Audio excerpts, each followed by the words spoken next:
Welcome to Celtic State of Mind. I'm John Dykes. I am joined by Declan McConville and the one and only JP Mason. We are live. I was just saying to Declan, JP, your diary is always so full to the brim that you'll be running about making yourself a wee last minute brew. Not well, I was, but not quite full to the brim yet. Not got gigs back just as yet, but almost. Well, I mean, we've spoke about it, blow by blow, JP, over the last few weeks, and it's great to know that in terms of the live venue industry and also live football, it does look as though we're kind of over the worst of that, doesn't it? I'd like to think so, yeah. And we were kind of given a heads up that might be the case, and so it came to pass the other day. So can't wait. I mean, I was.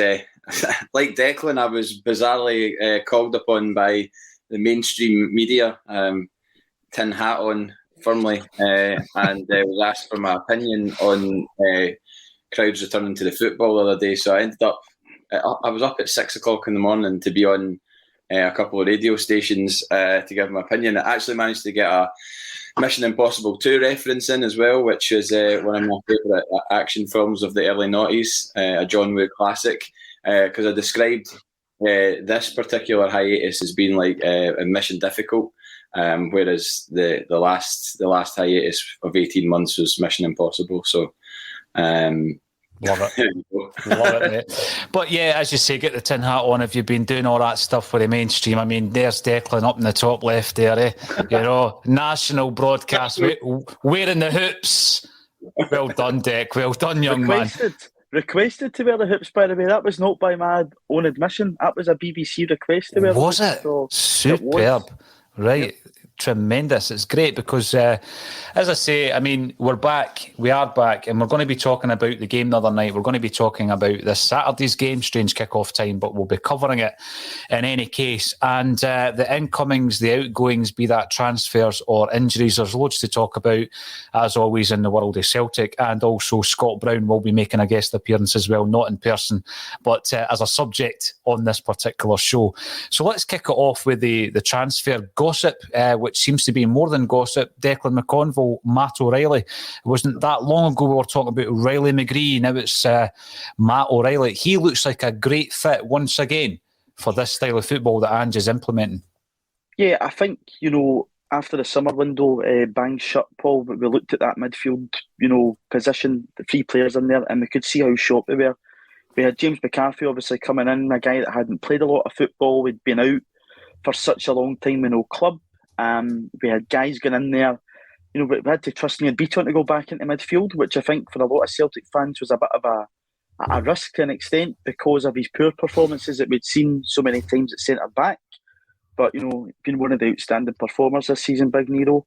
And then there was obviously the worry that, Tommy Dojic or David Turnbull would pick up an injury and we'd been left so short in that position, and then we'd be counting guys coming in like Sorrow to kind of go into the 6 to let McGregor go into the, a wee bit further forward. But since we've added in Ideguchi and Hatate, who I'm sure we'll talk about later on, we just look a lot more solid in there. And O'Riley coming in gives us a kind of 4 more defensive type players, even though I'm a wee bit hesitant to call Kalmack a defensive midfielder. He kind of does play in that deeper role under Ange's system, and it gives us those 4 kind of forward players and gives us just a wee bit of flexibility in that position now, which is going to be key going forward because we're going to need to use the squad. We've got so many games coming up, both domestically and obviously that game against Bodo Glimt. So it's going to be key to have plenty of bodies in there, and I think this will be a strong addition to the team going by his stats, which Alan Morrison sent a wee bit on. I think you can check that out somewhere, but it looks like a good fit for Ange Postecoglou's team. He does, Matt. My eye was taken away from you there for a second, Deck, with that tremendous mug that JP is using. It's King Tut's. It's obviously it's a day for branded mugs. We've got Kyogo in there, we've got Spiritualised there, and King Tut's down the bottom. I wouldn't expect any less for you, JP, to be honest with you. By the way, JP, one of the bands that's appearing at King Tut's is Willie Doug. He will be appearing very soon. He was on our Unplugged session. I'm going to plug that because it was one of the best sessions that we've done. So thank you for the recommendation, JP Mason. I thought he was tremendous. And what a storyteller as well. Yeah, I watched it all last night. I'd watched a bit of it, but I watched it all last night, and he comes across really well. But I mean, he always has done. I've known him for probably about 16, 17 years, something like that, which is quite mental to think. But I've seen him play every in-house, out-house, doghouse in Edinburgh, plenty of festivals as well. Wickerman Festival, he was great at that. Played late night after the Wickerman was burned, and he played this kind of set at midnight. And my friend Scott that I took, he said it was the best thing he's ever seen at a festival. So high praise, and yeah, really nice guy, and hopefully picks up some new fans and people that like his stuff after that session. Well, he's got one sitting right here. And if you've not watched that, I know you're a Beatles man. The final song is called Don't Mess With The Walrus. The song's almost as good as the story behind the song. So check it out. Everybody who's into their music, have a look at that sesh. I'm coming down to yourself because what a difference. Dec was talking about the stats, and I've read a lot online. There's a great Twitter thread actually from one of the Statos. They don't mind us calling him Stato, eh? I mean, that was the guy on fantasy football who was a bit of a geek, but being a Stato is no longer geekery. It's part of the modern game.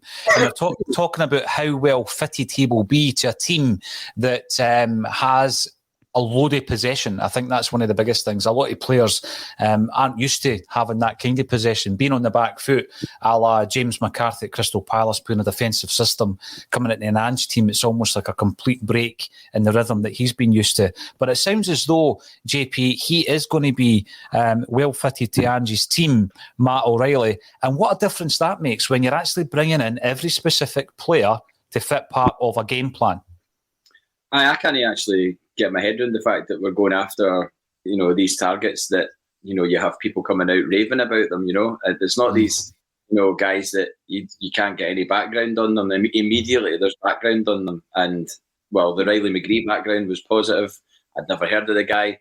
I'd never heard of Matt O'Riley either.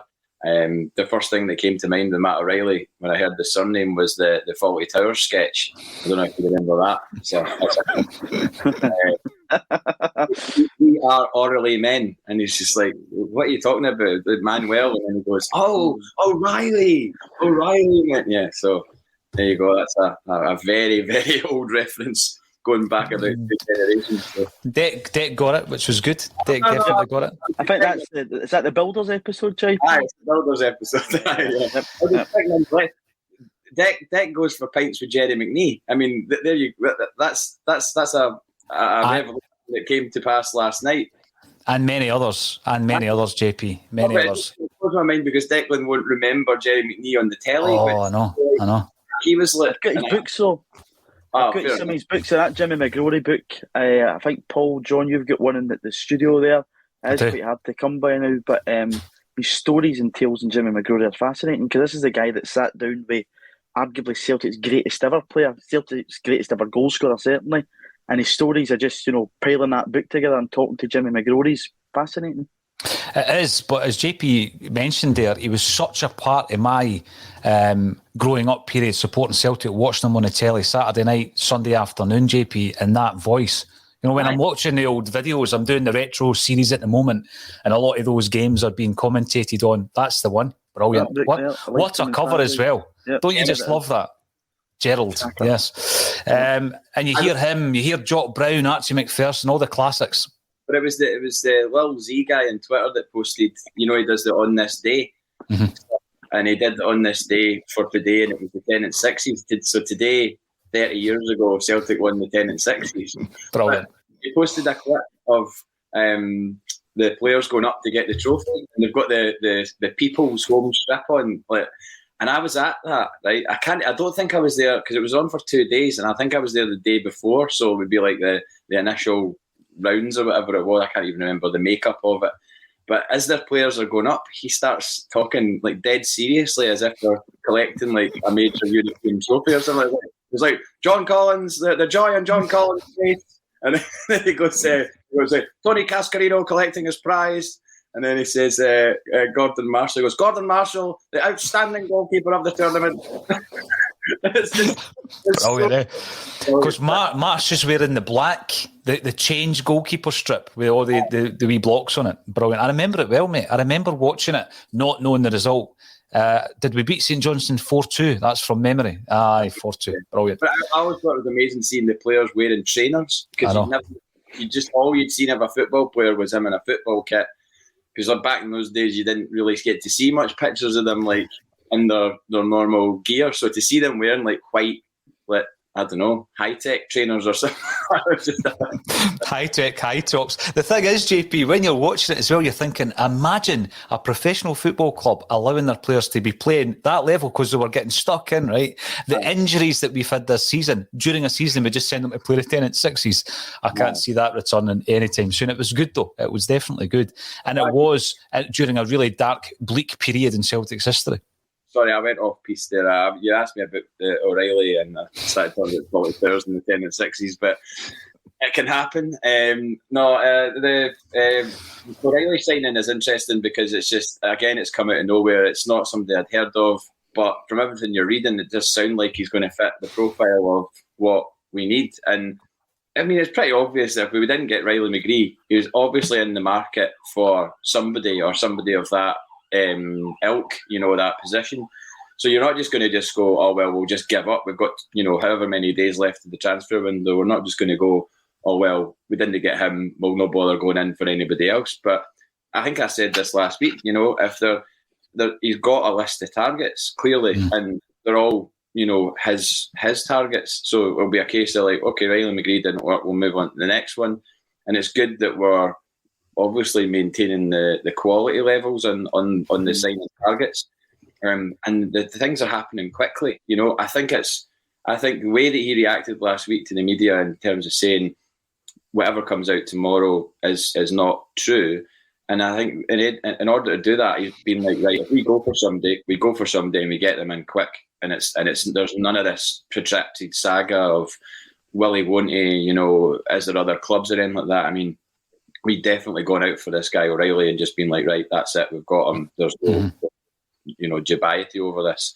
And it's when you add it into what I saw on Monday night, it's pretty exciting. And I think it's also with an eye on the Rangers game on the 2nd of February, because I don't think we're going to call for that to be pulled. I don't think it's going to be our call, put it that way, because it's now looking like there's going to be a lot more players from the other side that will be missing rather than ourselves. And I think we could cope without Tom Rogic, especially based on his performance on Monday, because I didn't think he was very good. Controversial, sorry to be critical of a player after a win, but I didn't think Rogic had his best games.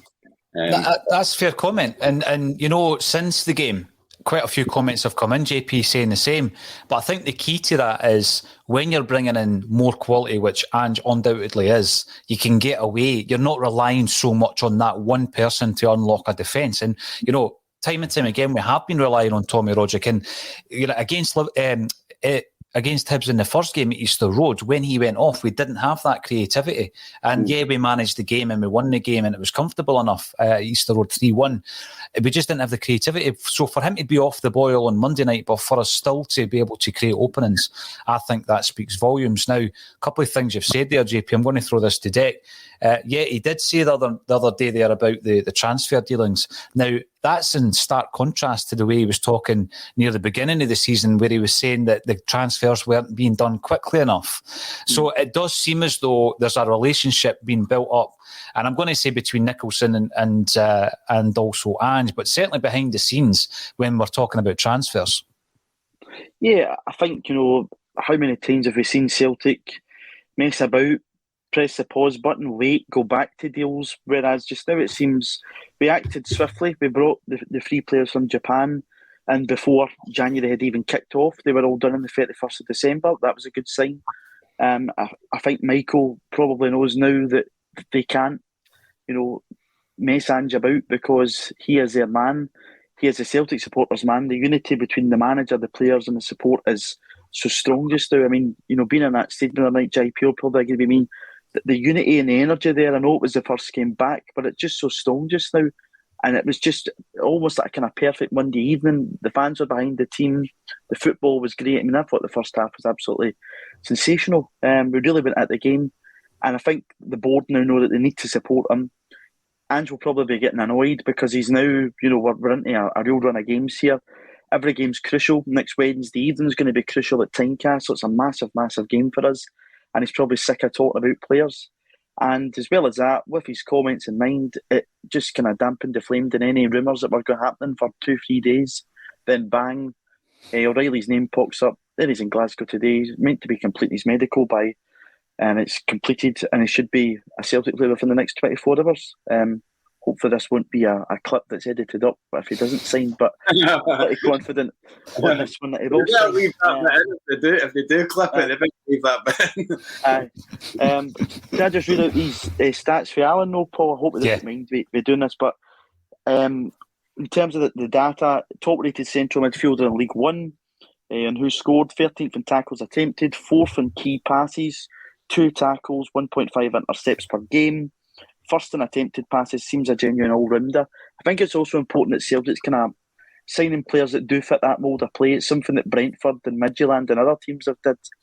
That's something we heard Don Mackay talk about when he came in initially, about looking towards clubs like that, clubs that are fueled with their transfers with data analysis and stuff.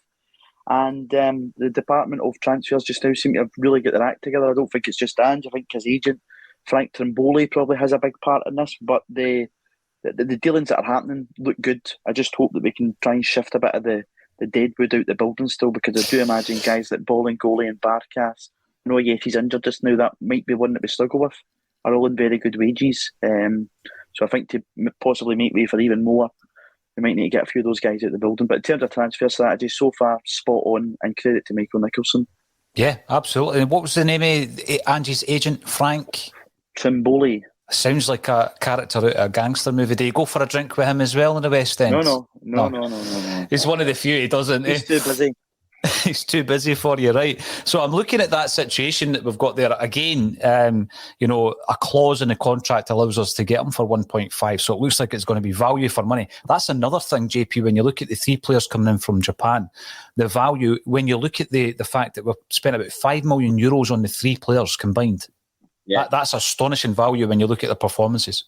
But then, I meant to say this last week, there was a report from a prominent red top media partner that said that we were big spending Celtic in the transfer window. I mean, I don't really think you could call us big spending in this transfer window. 3 players, like you say, for the thick end of £5 million is, to me, is not big spending. If we were laying out, I would say, the summer of 2020 into 2021 season, when we were, we bought a Yeti and Barkas for $5 million a piece, and we were big money for Laxalt and Duffy wages. That was big spending, but it wasn't spent correctly, and you don't know the whether the manager at that time had any interest in those players, or if he was just handed them after a series of knockbacks on previous attempts on players, like the guy for Sampdoria. Was it Colley from Sampdoria? And the centre half, the centre half, and then the Foster, Ivan Toney. I don't want to mention him because he scored last night against Man United, but him as well. Apparently, he was in the building. Why did that not happen? So that was big spending at that time, and this time it's, I'd say, far more prudent.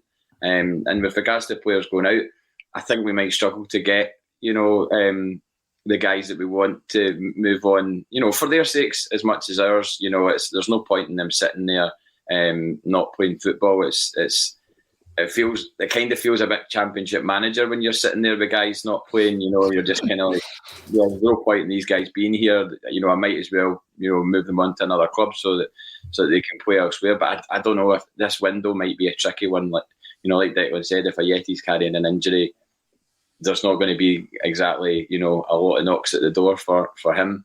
And Barkas is a bit of a niche position, goalkeeper, high wages, probably only going to be attracting interest in certain countries, I would have thought. And it's your chance of whatever that comes out. Yeah, well, we're looking at those players on that list, JP, and I think at least 3 of them will probably be on all of our lists in terms of ones that you want to leave the building. But I was just thinking back to what you were saying about Jimmy McGrory earlier there, Declan. He was one of those Celtic players that when we talk about him, those of a certain vintage call him by his entire name, including his middle name, James Edward McGrory, Charles Patrick Tully, Daniel Fergus McGrain. There's a few players that fall into that category, and I wonder why. I think it's a respect thing, isn't it? When the old team are talking about these guys from the past and they give you their full name, middle name, the lot. Yeah, I don't know what Kyogo's middle name is, or Real Hatati, maybe something I think we might all need to learn, because if they continue performances that they're doing, these guys might be falling into that category at one point. But I always just find it really interesting, Paul. Bertie always used to refer to Jimmy McGrory as a boss, because it was Jimmy McGrory that signed him. And that was obviously, for a lot of lines, it was Jimmy McGrory that signed him and created that magnificent team that went on to become the Lisbon Lions, all but one being Wispy. So yeah, I think it's just a respect thing for all the kind of older timers that they called the manager, either the boss or Mr. McGrory, etc. Yeah, absolutely. Now, one other thing before I move on, this is going back to your mainstream TV performance the other day there, Dick. Did you actually consider what you were going to put on that shelf? I noticed that the Beatles are not there today, but they were there the other day. Did you place that on there deliberately? Yeah, you know, I mean, through lockdown, I think we all get bored of the bookcases, didn't we? And they just, we did. Rotten. Whereas, JP set up, and I've got this big kind of McCartney Bible that came out at Christmas time there. It's got every single tune in it, which he's penned, and there's a story behind every song of it. So for any Beatles or Wings or McCartney fans out there, I think that's the closest you're going to get to a kind of autobiography by the former Beatle, because he just doesn't seem to be interested in it, whereas this is a kind of better insight through the years from his very first tune. I've Lost My Little Girl, I think it's called, right through to some of his more recent stuff. So yeah, if you're a Beatles fan or a McCartney fan, it's definitely one to check out. I need to chime in here. I need to tell you something that I found a bunch of letters from my dad to my mum. My mum kept them, right? So this is like at the start of when they started going out with each other. And I found the first letter and he spelt her name wrong. And then obviously the subsequent letters, her name was spelt correctly. So he missed the E and the An, and her surname was Cybulska. And if you're Polish, you wouldn't say Cybulski, with an I at the end. You have to change it to an A. So he called her Anne Cybulski, which was obviously promptly changed in the second letter. But in the second letter, he's just talking about what's going on. I mean, the way that he's written the letters are amazing, like the way the words that he uses and things like that. But he says, so this, bearing in mind this letter's dated the 10th of October 1969, and he says, I've just bought the new LP by the Beatles. It's really good. Right? And I'm like, that's Abbey Road. that's Abbey Road he's talking about. Oh, that's amazing. Blew my mind that he was talking about a current release by the Beatles, which just happens to be one of the best albums of all time. And Monty, if you're watching, it's not soft Pish. It's brilliant. So it's a real deal. It certainly is. I love all that nostalgia. I really do. What a thing to have in your possession as well, JP. Tremendous. Now, again, we do digress from time to time on a Thursday, Declan. I know you're here. You've got a wee emergency loan deal to the Thursday today. You're going back to a Tuesday next week. But we do talk about football, music, a wee bit of telly. But when I see this from John Duncan, obviously that big chant, Celtic, right? It takes me back to that episode of Cracker. Can you remember this? Now, you threw in the Fawlty Towers reference, so I'm going to throw in a Cracker reference, and it's Robert Carlyle who's playing the Liverpool. Yeah? To be a someone. Brilliant. Yeah, that's amazing. Oh, what a clip. It must be on YouTube, and Coltrane walks into the interview room and he's singing a Liverpool song. He gets in his face and starts giving him the big Celtic chant. I loved it. Superb. I'm not sure if Coltrane is a Celtic fan. What do you reckon? Is he a Rangers fan? Never found out. Just as long as I never did a Sean Connery, because I watched that video you put up the other week there, and he's, old Sean, Mr. Cassidy, and then, a couple of years later, there he is beside Murray. So, yeah, hopefully never did that. I know. The thing with that, again, and it might be my mind playing tricks on me because it does happen, Dick, did Sean Connery, when he was a guest of David Murray, did he wear a Rangers tie? I don't know. In my mind, he did. I think it was standard issue, wasn't it? Brown brogues, tie. Aye, Don't and say that's that. the only way you get in. Election's going to end up in the bin. Don't say that. No, but you're right. He was waxing lyrical about the 40s and the 50s and Willie Fernie being his favourite player and Charlie Tully. Kenny Dalglish, yeah. And next thing you know, he's in the boardroom at Rangers. Unbelievable. When we're looking at the arrival, Matt O'Riley, I don't know when he'll be unveiled, but it's looking likely. Anthony Joseph said it's happening as well. Stephen McGowan said yesterday it's on its way. It's in the post. And we're looking at some of the players you already mentioned, guys that are on their way out. I've got a list of 4, right? And the 4 are pretty obvious. It's Barkas, Ayete, Bolingoli, and I would also move on Sorrell for a lot of the reasons we've already explained. I don't think he fits that same kind of makeup, the same style of player that Ange is looking for in terms of being comfortable with so much possession, moving the ball quickly, winning the ball back quickly if we do lose it to prevent that attack to defence transition. But then McCarthy, is he creeping into that list? And we tend to write that idea off by saying, but he's got a 4-year deal. Does he really fit that mould? I'll come to you first, Dick.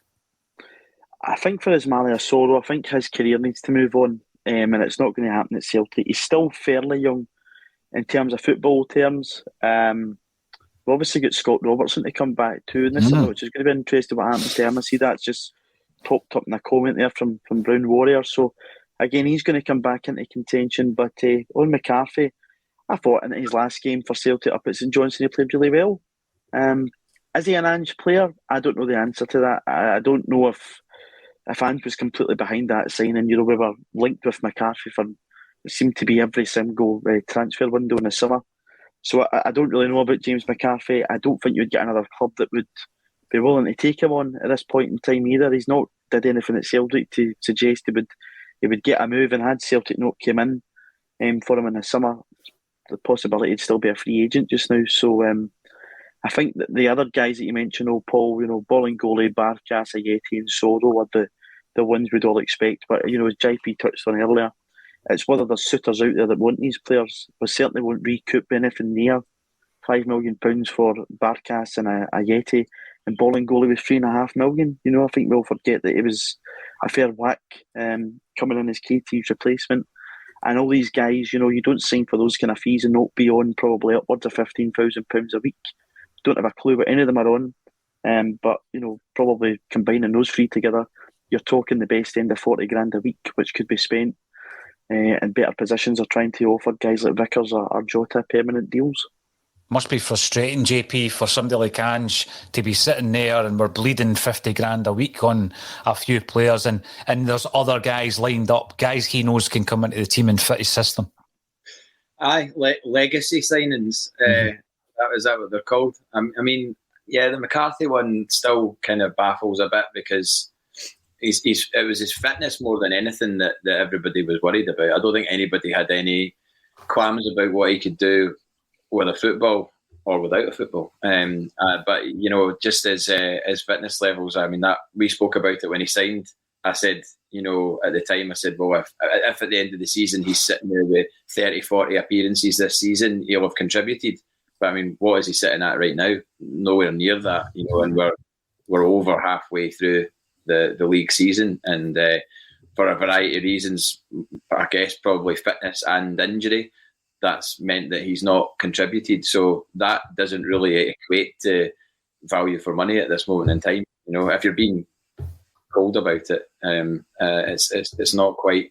And I know players take time to settle in, but I mean he's not exactly from the other side of the world. He's we've seen Japanese players come in and absolutely immediately make an impact. So it's not about settling in really for him. It's more about getting his fitness in order and avoiding injury. And that midfield's going to be a really tough place to get into, isn't it?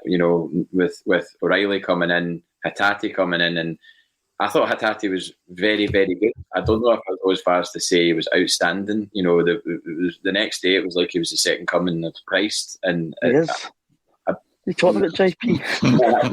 Nah, not having that.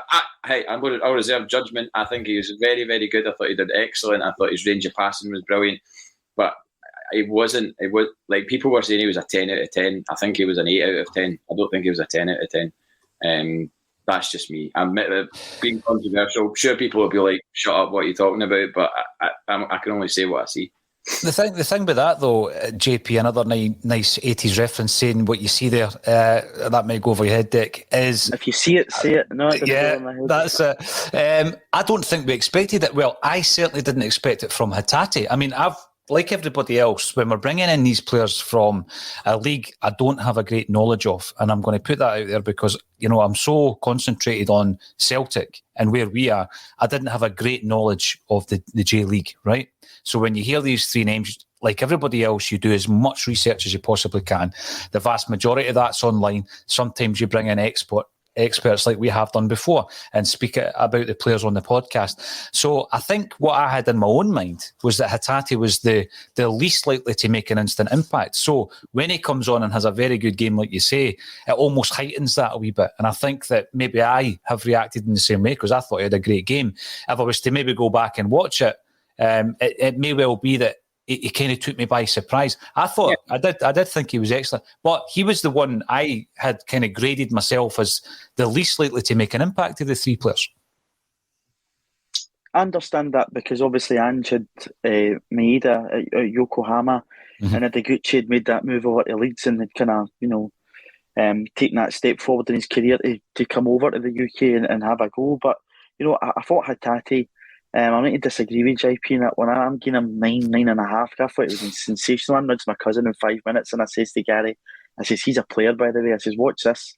And she just, I get what JP's saying because at times some of his passes weren't coming off and whatever, but it was just his intelligence to try and play these balls was really impressing me. I think he will only get good. He's 24. I find it really interesting that he's come through the university system as well in Japan. He's not been capped for Japan as of yet. We pray he's not capped for Japan when the 2nd of February comes round and he's playing in that game. But I thought it was sensational and I really think we've got a player in our hands here. And, if I was David Turnbull or Tom Rogic, I'd be quite worried if I was both of them because if he keeps those kind of performances up week in, week out, that might not happen. Of course, it's just one game. I might be getting ahead of myself here, but I thought it was sensational. I think he's a proper Ange baller. An Ange baller, there we go. Copyright Dick McConville. I thought when you nudged the person you were sitting next to, you were going to say, what's his middle name? Because this is a baller. The one thing I also noticed was very much like Stan Petrov. Remember Petrov played and it looked as though it was raining. He was always dripping in sweat. No matter what game, he must have gone over so much distance every game. I was really impressed with Hatate's work rate. He was all over the park. And his movement, I think that took me by surprise as well. And I hope that every player we bring in just contributes. That's the big thing. JP made a point there about McCarthy. And I've been standing up for McCarthy, I think. I mean, he's made 14 appearances, JP, but he's only played 3 90 minutes in a Celtic jersey 3 times, 90 minutes 3 times. And the conversation we had is, I think we were also talking about players in the past, like maybe Nir Bitton, who has gone through several seasons where he's been what you would maybe describe as a fringe player in the squad, a very successful squad, part of successful teams. But sometimes you probably could go through a whole season and say, well, where was he pivotal? What did he contribute that was memorable? And there's been seasons where you couldn't really pinpoint a memorable beat-on performance. And I think what we had said, JP, was at the end of the season, if he's got 30 or 40 games under his belt, then McCarthy's been a decent acquisition. But I can't actually see it as I'm sitting here. And of course, we've got another midfield player coming in who I think would be ahead of him in the queue. Do you expect more moves, or do you think that all depends on getting rid of these guys that are fringe players, JP? Yeah, I think so. I think our squad is pretty heavy at the moment. Like, is it not something like 30? At last count, 35. Say first team players. It's a lot of players and a lot of money going out the door. So there has to be some sort of redress. And I think we were all kind of fooled into thinking that we had no players because they were all out either injured or had COVID or whatever, or just before Christmas when we were, as Ange Postecoglou said, we were on fumes, as we have got towards. Of course, that's the reason why we asked for the winter break to be pulled forward. I mean, it was nothing to do with sport integrity, JP. Sport integrity. That game on Monday could have been played Wednesday, the 29th of December, with 500 fans in it, and I mean, I didn't forget that as I was walking into the ground. And by the way, I would have missed that game as well, so it would have been annoying too for that fact. But I know it was just I've lost my train of thought now, going on about pulling the winter break forward. The players that we've got coming back, it now suddenly makes us realise that we have got a decent squad. You know, it's just that we haven't been able to call upon a lot of them, and it's. A team found out the other night, when you start losing players from your team, key players from your team, it affects your performance, and that's been commented on by a lot of the pundits on things that I've been listening to recently, you know, pointing out the fact that, you know, Aribo was missing, Arfield was missing, Davis was missing. It's like, well, it's kind of hard to perform at your optimum level when you're missing players. And it was laughed at in December, you know, all hamstrings popping and all of that and everything else. And it's just like, well, you know, we got through that period, and we only dropped 2 points at St Mirren. Now we're getting players back. We've got to be looking to go absolutely full pelt at everybody that comes into our path, starting on Saturday, and then obviously more importantly on Wednesday against Hearts. Yeah, absolutely, JP. Now, there's a point coming in here. Strangelove the Doctor, who comments a fair bit on the Bulletin, so welcome back to the show. You're watching on YouTube. Is Matt O'Riley even a target as ever? I will believe it when he's in a Celtic shirt and holding the scarf above his head at Celtic Park. Even then, we've been duped in the past. Strangelove the Doctor. Don't say his name. I'm not going to. Don't say his name. He who shall not be named. Imagine we had a broadcast back then. Imagine the fallout from that. But I was looking... Going back to what JP was saying, Tony was in the building. Yeah, he was, and we did a broadcast around about that time. I was looking back, and we asked the question: who should we sign out of Tony, Ajeti, or Stephen Fletcher? That was the discussion point that day. It just shows you, you know, when we're checking out every single story involving Celtic, how some badly age and some age pretty well. But again, looking at these transfers and how suitable they are to the Ange system. I was just looking back, and since Ange took over, we have brought in 17 players. Now, I'm including Joey Dawson in that list simply because he's played for the first team. Ordinarily, I would have just put him in with the B team because he was bought as a B team player.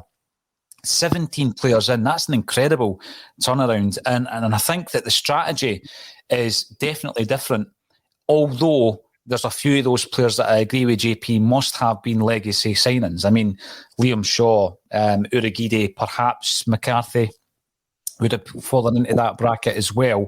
And I think that a lot of this comes down to Ange's dealings with those in charge, Declan. So let's have a wee chat about that. We talk about Ange in terms of his dealings with the media. His dealings or his relationship with the fans. I mean, you know better than most about his relationship with the fans. Gone out with, you know, for lunch with him, Gio, and all that kind of stuff. But what about his relationship with the board? How important is it that he seems to have crafted out a relationship with the people that he needs to craft it out with? In terms of Michael Nicholson, for example. Yeah, you just hope it's not just a flash in the pan season, because if you go back to season 16-17, it looked like the manager at that point in time had a good relationship with Peter Lowell and everything was rosy in the garden. And yet we go into Champions League qualifiers the season after that, we've got Ned Beaton putting it centre back again. So this January window is a lot more positive than I think really any that Brendan probably had at Celtic, even though he probably didn't need to add a lot. 16-17, I think that was a window we added Ebuie Kouassi into our side, if I'm correct. I don't know if anybody else came in. Again, a man that was a fair whack of money to come into the side. But you just hope it's not, you know, a one-season wonder from Celtic. January should be a window that's key for us in terms of looking towards those European games, whether it's in the Champions League or in the Europa League or Champions League qualifiers, whatever it is.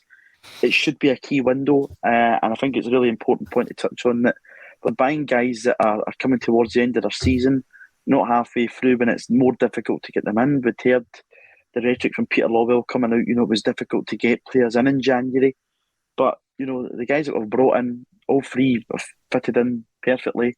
O'Reilly's halfway through a season at MK Dons, and it looks as if we're going to get that over the line. So it's very important that there's a relationship there between the chief executive and Ange Postecoglou, and it's good that he's got that relationship. There's obviously a relationship as well from the other board members that they're giving Michael the backing in terms of finances to go and give Ange the money he wants to spend. So as long as it continues, fantastic. But we'll be the judge of that come the summer window and after that, and whether they're still giving Ange the support he needs. It's interesting now. Just through discussion, JP, these blasts from the past, these names are dropped, and Declan's just dropped Kouassi into the mix. Interesting enough, he's still only 24. He's just turned 24, Kouassi. And I always, when you look at the transfer history of these players, the Celtic move always stands out as an anomaly.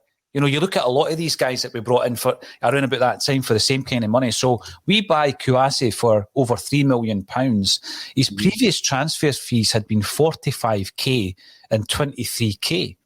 When we sell him, we lose a couple of million quid on him. But it's almost as if these transfers to Celtic are almost anomalies. So I'm glad we've got away from that method of identifying players and bringing them in on a wing and a prayer, and every so often one of them working out, but more often than not you lose a couple of £1 million and you've got to move them on. When you're looking at Ange and his relationship with Nicholson, some of the comments that we've had on this podcast in the past, JP, not you and I specifically, have been that we've always had that kind of like focal point. So we had Peter Lowell, a very strong, presence within Scottish football, who is working at boardroom level. You had Fergus McCann a few years before Lowell comes in.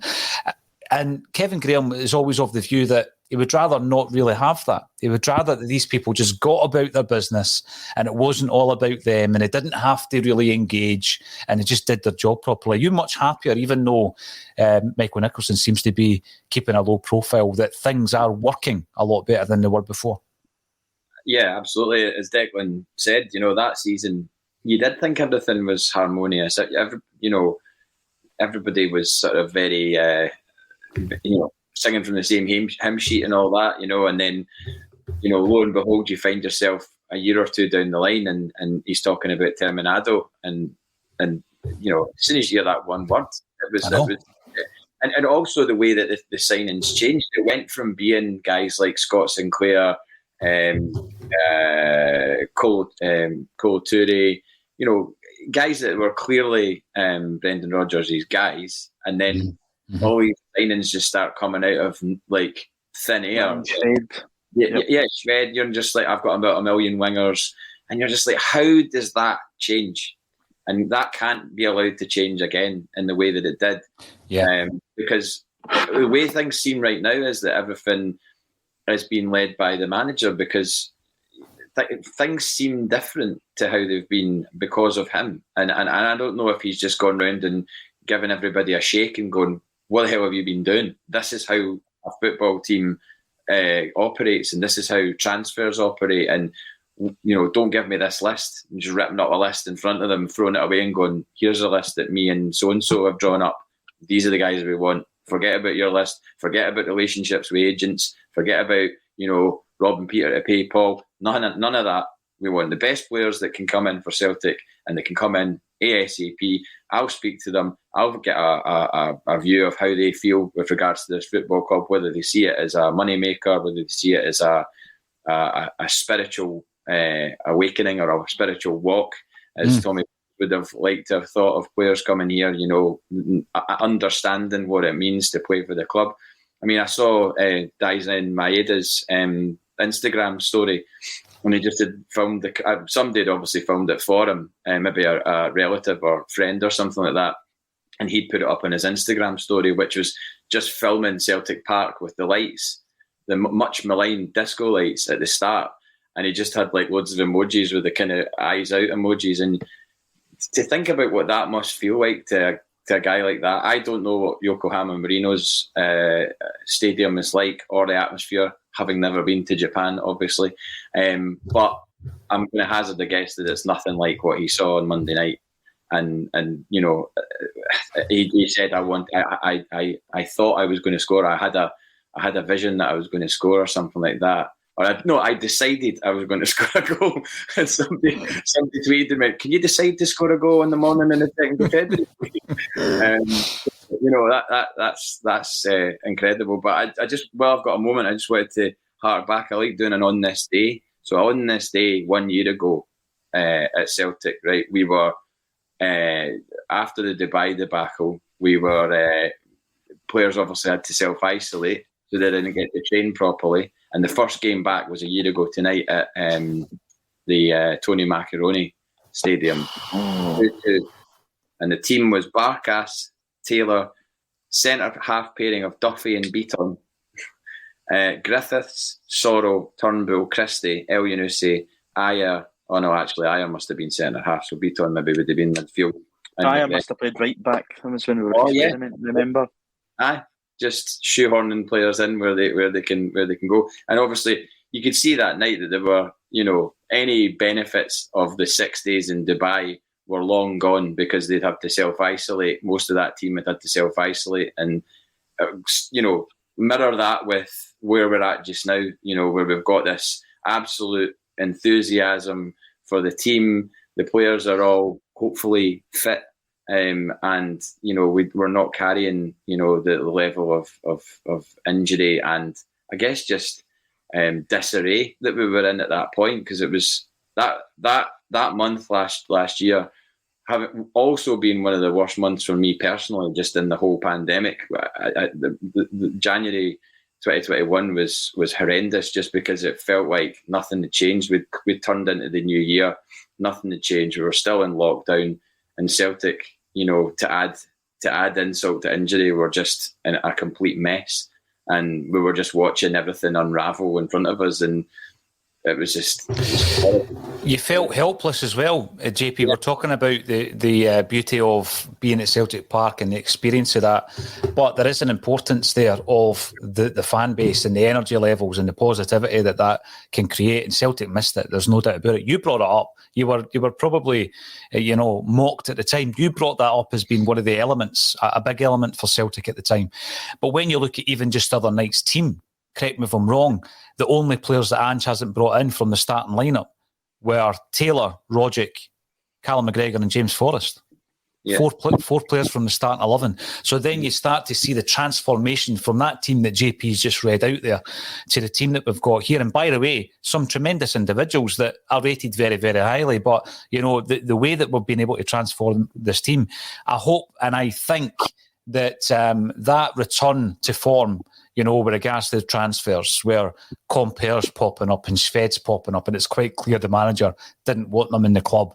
I mean, Sved because he said so in that interview, and Compere because he played them for 60 minutes against Morton. I mean, what other indication could there be that was not a Brendan Rodgers signing?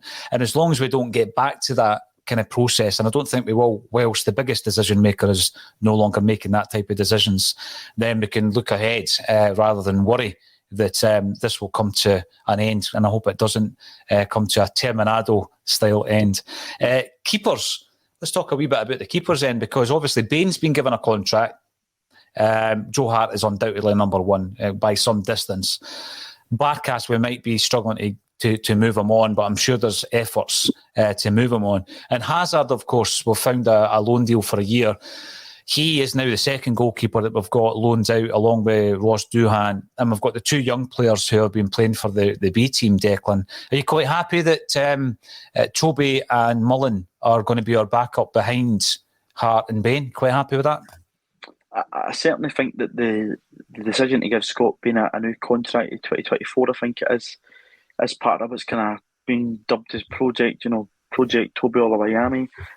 But, there is still a concern there for me, Paul, that if, touchwood, Joe Hart picked up any injury, I don't know how confident I would be of Scott Bain stepping into the team. And that, probably goes back a good few years ago now, when we were probably really happy with the backup goalkeeper. You may be saying Doris de Vries, and him and Gordon were kind of switching about a wee bit.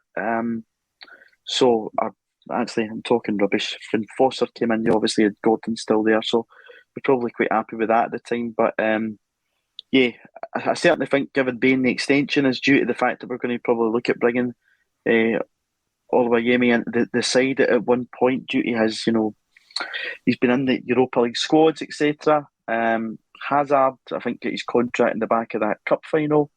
And yeah, if Joe Hart get injured, would I be confident that Scott Bain come in at the team? I don't know. I think we would just need to see how that played out. But certainly, I don't think it helped Scott Bain last season that the 4 or the 3 or whatever 5 that we were playing in front of him changed every week. The centre half pair changed every week. So there could be a bit more confidence instilled in him, but he's certainly nowhere near the level of Joe Hart. So we'll see how this goes. As long as Joe Hart keeps fit, I'll be quite happy with it, yeah. Yeah, I mean, pound for pound, so far for me, JP, the best signing we've made this season. And I know how great Jota's been, and I know how great Kyogo and everybody else that's made an impact has been. But Joe Hart, for me, has just been a revelation. I mean, the way he was chasing that ball down the other night, just so confident. And this is a player who they reckons, there was a whole host of goalkeepers back in the day when the back pass rule came in. It changed things for a lot of goalies, didn't it, JP? And a lot of goalkeepers suffered. Similarly, with a lot of teams starting to play out from the back, goalkeepers who previous to that didn't really have an issue, it created an issue in their game. And this is a guy who's chesting the ball down, 40 yards out of his goal, and he's looking so confident, so influential at the back. But I share the concerns and the reservations that Declan's got when it comes to the backup. Where are you with the goal? We've got 7 goalkeepers at the moment, although 2 of them are out on loan. And obviously, I'm pretty sure we'll be making efforts to get Barkas out as well. Are you quite happy with the goalie situation as it stands? Yeah, obviously, because the likelihood of a goalkeeper touch a lot of wood here. The likelihood of a goalkeeper getting injured is minimal. It's usually only anything to do with their, a collision or something like that, or a hand injury. It's very rare that a goalkeeper is going to do his hamstring, is it? I mean, who knows? In our training, maybe that's likely, but. No, I think you're comfortable with Joe Hart. Scott Bain getting a new deal.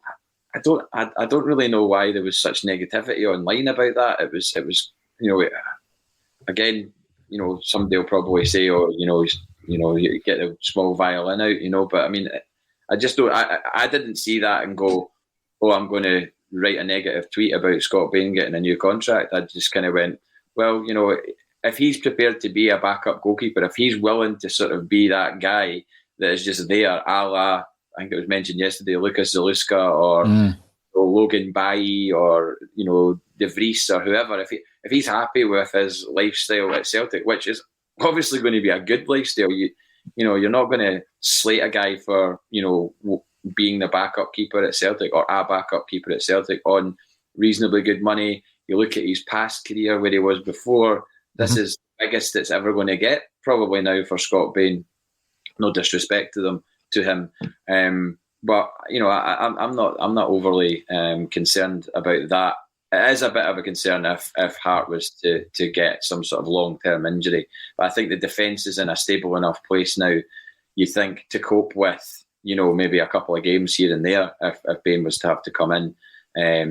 And then if Barkas goes either this window or the next, we'll definitely look to probably strengthen in the goalkeeper area and provide competition. But on Hazard's move to Helsinki, that's a hell of a move for him. Just not sure about in football in terms, but lifestyle. I mean, I've been lucky enough to go to Helsinki once. I had a day off there before a gig, and it's just an amazing place. It's a really nice city and full of beautiful people.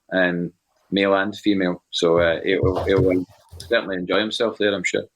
I love hearing about your tour memories, JP, and I'm going to bring this up because there was a wee bit of controversy recently when Ian Bankier, club chairman, said that we might need him back when referring to Scott Brown. I think Brownie's doing a good enough job where he is, Declan. I'm going to come to you first because Urban Kulshe reckons he was the man of the match the other night. I mean, what did you make of a couple of things about that? Let's tie it into Celtic. We're not talking about anybody else. This is Celtic. But Aberdeen did us a wee favour. They got a drop at Pittodrie and we have cut the gap to 4 points. And there was a bit of controversy around the fact that Rangers somehow got a player sent off by Kevin Clancy. And the last one, I believe, was sent off by Kevin Clancy as well, December of 2019. So what's your thoughts, Bruni? That's just gamesmanship, isn't it? I mean, We need more of that in the game. Yeah, I mean, like many players at Celtic last year, I know he was the captain, but he had a very poor season. It wasn't nice the way he departed the club. I think we'd have all liked him to go out on a high, like his predecessor many a year did, and Billy McNeil, who I think only won 2 more major trophies than Scott Brown. So, Bruni is, to me, the second greatest Celtic captain that's ever been. I like the one where he was counting up the trophies in the hand. I don't know if you've seen that photograph of him. He's got the 10 fingers out. He must have done it twice because he needs that. That he was doing it with his toes. But yeah, it's just complete gamesmanship. You could see that he's not, the Scott Brown of 2017 or 18. By no means he's at that level anymore. He's certainly slowing down. I think the game when we were up there, the one that Jota scored in the 84th minute, I think he came off about 60 minutes, obviously feeling something a bit tight. I don't think, Bankier, it was one of those ones in the room, I think, when he says that, let's bring him back. I think Scott Brown's time is well and truly up at Celtic. It would be nice if he goes and crafts a career in coaching and he's good enough to come back to Celtic as a coach. Don't be just giving him the job for the old Pals Act if he goes out. And, I think he's probably into the coaching a bit under Stephen Glass up there at Aberdeen. But it's also very good that we've got a side like Aberdeen in the league that's given ourselves a game and Rangers a game again. There's been many a year under Derek McInnes that Aberdeen were just a kind of rollover side, whereas it makes the league far more competitive when you've got players like Scott Brown and opposition teams that are, giving you a game. Tony Watts went to Dundee United. It makes them stronger. You've got a character in there, and Charlie Mulgrew. And others, Hearts are in a good run of form just now. We've got a bit of goalkeeper there at Scotland's number 1 and Gordon. So it improves the league. But on Bruni, yeah, good laugh the other night. And always worth a chuckle when you see him doing stuff like that. I think Aberdeen fans are getting why we love them so much, because when he's in your team and he's doing that, it's brilliant. Yeah, absolutely. And of course, JP, it puts a wee bit of pressure on the league leaders, and that's something that didn't happen last season. No, not at all. And Willie Miller actually on the radio the other day kind of alluded to the fact that the game the other night was a different game if it had been played when it was originally supposed to have been played with 500 fans. He just said, it's a completely different game. How do we know how it would have gone in the other way? So there's been a few comments like that about the set of fixtures this week, had they been played without the intervention of the 10 SPFL clubs to bring the winter break forward, which has been proven right. And there was so much wailing and gnashing of teeth from quarters. That's reminding me of the Not The View, mate, coming away with that. That's brilliant. That's a 1987 reference. Actually, I can probably remember that. I probably just looked at the pictures and Not The View at that time and didn't read it. But it was enjoyable to see that, and all that. The super scoreboard the other night was comedy gold. I knew within about 30 seconds of the first call that it was going to be on Tam Selleck's son on Twitter. It was an absolute gimme for the guy, He must, in fact, I think he did actually tweet at the time just going, "This is amazing." And I was like, okay, well, give it an hour or something and he'll have something up. But just this full outrage at Scott Brown refereeing games and all this sort of stuff. I mean, he bought the foul from Ryan Kent. He absolutely bought it. But, there's a clip down the rounds that hasn't been talked about by anybody of Alfredo Morelos rolling about 5 times. He completes a circle rolling about in the middle of the park after a tackle where he's not been touched.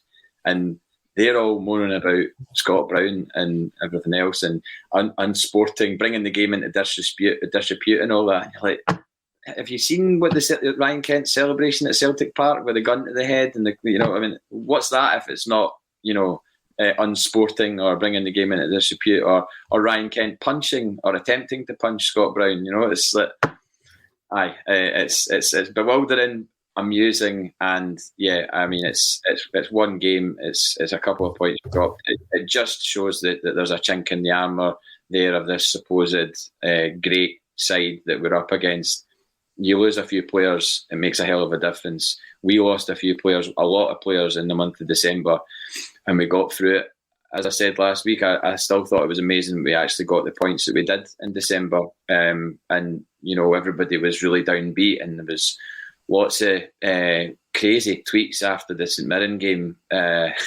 People willing to chuck the towel in and all that. And you're like, wait a minute, this is not by any means done. I think there's a lot more fight in the manager and this team. And there's a lot more hunger as well, because we've shipped out the people that didn't want to be there, that wanted to bright lights, big city elsewhere, money, all that. Fine, go and do it. We want guys here, as Postecoglou said, we want guys here that want to be here and that want to contribute. And we've got them, and we're getting more of them. We are, and we're also getting a lot of the injuries back as well. Julien, Forrest, Jota all coming back into the squads, which is tremendous. Just to finish off then, Declan, one big question about Alloa at the weekend is how do we play that in terms of resting players, playing the full-strength squad? Do you give some of the fringe guys game time? Is it too much of a risk to do that? I think, the kind of hybrid balance probably of a team at Alloa, bringing a guy like Ralston back in is a no-brainer for me. Possibly Stephen Welsh coming in there too to give him some game time. Adeguchi maybe getting a start, and again, it's the surface is a bit of concern. It's a plastic pitch, isn't it, Alloa on Saturday? Mm-hmm. So a guy like Julian who wasn't on the bench on Monday evening, if he was ready, I don't know if it's the kind of game that you'd like to take a risk with. So I think a kind of hybrid type Celtic team, keeping Callum McGregor in there, but maybe putting him a wee bit further forward for Adeguchi to come in, maybe Hatate in there.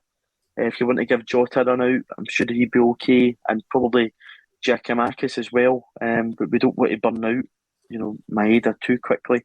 And just, a right balance, I think, is correct. Don't by any means make 10 changes to the team. 5 or 6, absolutely fine. Yep, I'm always concerned with big changes when we go into a game, JP, against lower league opposition. We would never disrespect them, but we've seen it. Remember, Morton beat us at Celtic Park, and we'd made a... I'm not allowed to forget that, because Dave McGeechan at DF, where I work, is a huge Green at Morton fan, and every 23rd of September or whatever it is, I get a text. Never forget. So yeah, I'm always reminded of that, and obviously, remember the Inverness Cali game, being there in the car park ready for the game, and then being told that it wasn't happening. Mm-hmm. Only for a week later, I'd moved to France, and I phoned my dad from a phone box on Jean Medsan in Nice, and I just said, "Dad, what was the score?" And he went, "Hold on, I'm just bringing up the teletext." And he's like, "I'm sitting there, I'm in a phone box in Nice waiting," and then he's like, Inverness Caledonian Thistle produce biggest Scottish crop stock, and I'm like, no way. And I went, please tell me not. I'm just going to the page, and then it was obviously going to 302 or whatever, and then I'm standing there waiting, going, this can't be.